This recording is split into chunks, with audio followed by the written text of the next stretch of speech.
Hi guys, welcome to social post. నేను మీ చాణక్య.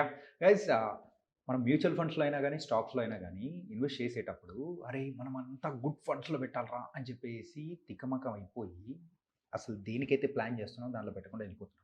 అసలు good ఫండ్స్‌ని కనుక్కోవడం ఎలా? ఎలాంటి దాన్లలో మనం ఇన్వెస్ట్ చేయాలి? ఇలాంటి వాటి గురించి మనకైతే ఎక్స్‌ప్లెయిన్ చేయడానికి ఇప్పుడు మనతో పాటు కూడా ఉన్నారు ఎల్లారెడ్డి గారు. ఆయన మ్యూచువల్ ఫండ్స్ డిస్ట్రిబ్యూటర్. ఆయనతో మాట్లాడదాం.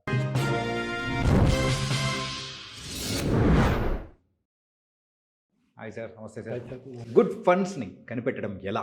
హాట్ టాపిక్ అండి. ప్రతి ఒక్క కస్టమర్ కూడా నాకు బెస్ట్ ఫండ్ కావాలండి, రిటర్న్ చాలా బాగుండాలి యాహ్! అనే క్వశ్చన్ వేస్తారు. చాలా కరెక్టే, ప్రతి ఒక్కరు అంతే కదండి. ఎక్కువ కావాలి, బాగా కావాలని కోరుకుంటారు. కానీ జనరల్‌గా అదే అడుగుతాను క్వశ్చన్. ఎన్ని సంవత్సరాల్లో మంచి ఫండ్ కావాలి? ఈరోజు మంచి ఫండ్ కావాలా? 5 ఏళ్ళు దాటిన తర్వాత, 10 ఏళ్ళు దాటిన తర్వాత? హ్మ్. అది ఫస్ట్ క్వశ్చన్ వేసి, ఆ తర్వాత అసలు మనం దీని గురించి ఆలోచించాలంటే 2 సైడ్ నుంచి ఆలోచించాలి. ఒకటేమో ఫండ్ సైడ్, ఒకటేమో ఇండివిజువల్ సైడ్. హ్మ్. టోటల్లీ ఫండ్స్ ఎలా ఉన్నాయి అవి, ప్లస్ వాటిల్లో నాకు ఏది బాగుంటుంది, ఈ 2 రకాలుగా మనం చూద్దాం. హ్మ్. ఫస్ట్ ఫండ్ సైడ్ మనం కనుక వస్తే, కన్సిస్టెన్సీ ఏంటి? ఈరోజు బాగా ఉంది, 30% రిటర్న్ ఇచ్చింది, రేపు పొద్దున 5% రిటర్న్ ఇచ్చింది. అంటే ఎక్కువగా వాలటైలిటీ చాలా ఎక్కువ ఉంది. ఇంకా కొన్ని ఫండ్స్ ఏమో యావరేజ్గా 10, 12, 15% గ్రాడ్యువల్గా వస్తూ ఉంటుంది. ఇలాంటి కన్సిస్టెన్సీని మనం చూడాలి. హ్మ్. At the same time past performance కూడా ఇంపార్టెంట్. లాస్ట్ 5 ఇయర్స్లో, 10 ఇయర్స్లో, 15 ఇయర్స్లో, 20, 30 ఇయర్స్లో ఆ ఫండ్ రిటర్న్ ఎలా ఉంది? జనరల్లీ ఈరోజు మనం చూసే మ్యాక్సిమం సైట్స్ అన్నీ కూడా 1 year are at the most 2 years return చూపిస్తాయి మనకి, హ్మ్. సజెస్ట్ చేస్తారు చాలామంది యాప్స్లో. కానీ మేము చూసేది అసలు 5 సంవత్సరాల పెర్ఫార్మెన్స్ అనేది మేము చూడము. ఓకే. లాంగ్ టర్మ్‌లో మనకి ఎలా ఉంది? ఎందుకంటే కస్టమర్ కూడా కావాల్సింది లాంగ్ టర్మే కదా! అంటే కొంతమంది ఉంటారు కస్టమర్‌ని, అంటే జనరల్లీ కొంతమంది డైరెక్ట్‌గా వెళ్ళి పెట్టేవాళ్ళు ఉంటారు. హ్మ్. పెట్టారా అంటే అసలు నేను పెట్టాను. ఎంత పెట్టారు? 2000 పెట్టాను సార్. ఎందుకు? Just casually sir. Life is not casual. హ్మ్. అంతే కదండీ! సో, ఇక్కడ కూడా పాస్ట్ పెర్ఫార్మెన్స్ చాలా ఇంపార్టెంట్. దానికి comparison with the bench marking system అనేది ఉంటుంది.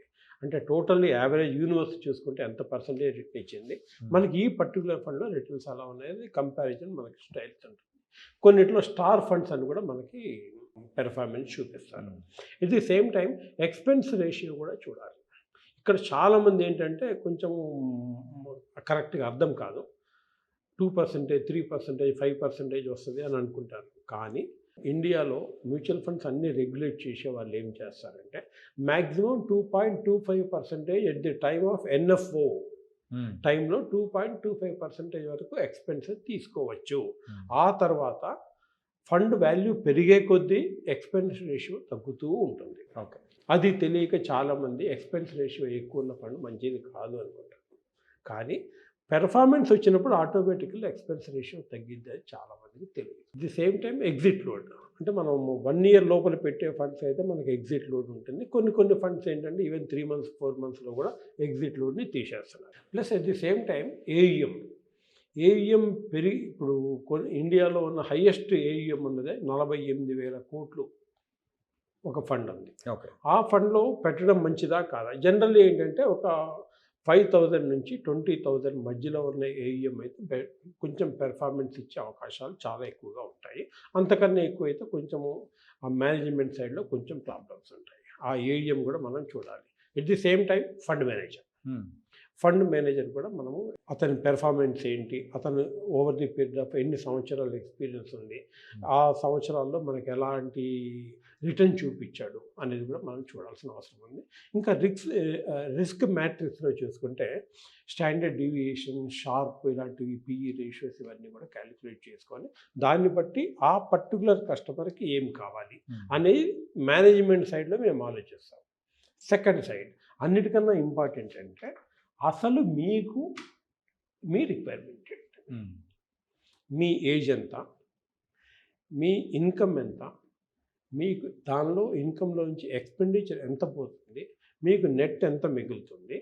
మీ ఫ్యామిలీ సైజ్ ఎంత? హ్మ్.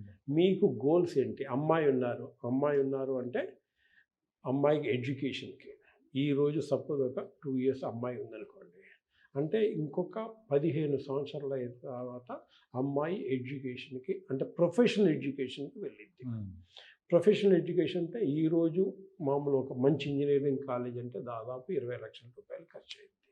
ఈరోజు 20 లక్షల రూపాయలు ఖర్చు 15 సంవత్సరాల తర్వాత ఎంత అయింది? 50. అది క్యాలిక్యులేట్ చేసి ఇంత అవుతుంది.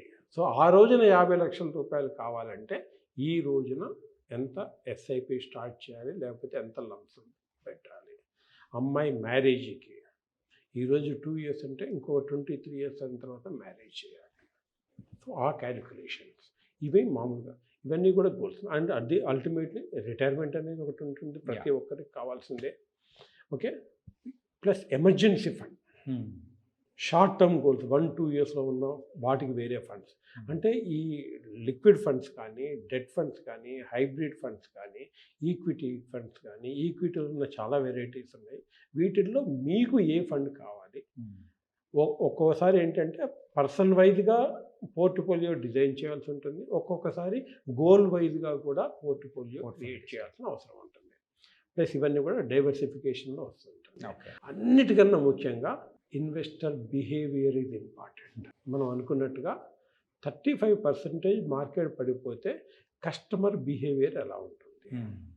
నాకు తెలుసు కరోనా టైంలో ఒక కస్టమర్ సందులు గొంతులు తిరుగుకుంటూ మా ఇంటికి వచ్చేసాడు. I wanted to redeem total amount.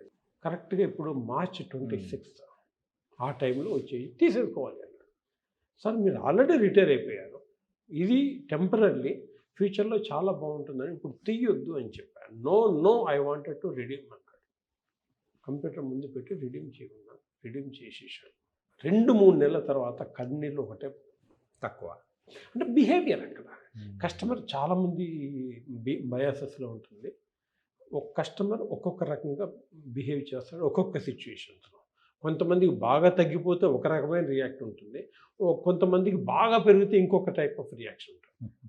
So వీళ్ళన్నింటినీ balance చేసుకుంటూ గోల్ ఓరియంటెడ్ ఇన్వెస్ట్మెంట్ చేయించాలి. అది జనరల్లీ ఏంటంటే ఒక ఎక్స్పీరియన్స్డ్ ఫైనాన్షియల్ అడ్వైజర్ జనరల్లీ ఆ సజెషన్ ఇచ్చి మెల్లగా తీసుకెళ్ళిపోతూ ఉంటాడు కస్టమర్ని. సో ప్లస్ ఆ రిస్క్ ఎపిటైట్, అది మనం అన్నట్టుగా బిహేవియర్, రిస్క్ ఎపిటైట్ కూడా మనకి ఇంపార్టెంట్. సో జనరల్లీ మ్యూచువల్ ఫండ్లో మనం 2 రకాలుగా ఇన్వెస్ట్ చేయొచ్చు. ఒకటేమో లంసం ఒకేసారి పెట్టేయడము, ప్లస్ ఇంకోటేమో సిస్టమాటిక్ ఇన్వెస్ట్మెంట్ ప్లాన్ ఎస్ఐపి. ఈ 2 రకాల. సో దీనిలో మనకి ఏది అవసరం అనేది చేస్తాం. సో ఇక్కడ సిస్టమాటిక్ ఇన్వెస్ట్మెంట్ ప్లాన్ మనకి ఓన్గా ప్లాన్ చేసుకోవడం మనం చేయాల్సిన పని, అంతే కదండి. దానికి బెస్ట్ అంటే ఏ మ్యూచువల్ ఫండ్ మంచిది దేనికన్నా ఫస్ట్ మన ప్లాన్ ఏంటి, మనకి మ్యూచువల్ ఫండ్ అవసరమా లేదా, అవసరమైతే ఏ మ్యూచువల్ ఫండ్ అవసరము అనేది మనం ఇక్కడ జడ్జి చేయాల్సిన అవసరం ఉంది. సో ఇలా మేము జనరల్లీ ఏ మ్యూచువల్ ఫండ్ మంచిది, ఎవరెవరికి ఏంటి అనేది సజెస్ట్ చేసి వాళ్ళకి ప్లాన్ చేసి వాళ్ళకి ఇచ్చి అప్పుడు ఇన్వెస్ట్మెంట్ వాళ్ళతో స్టార్ట్ చేస్తాము. So nice and really super sir, and thank you so much.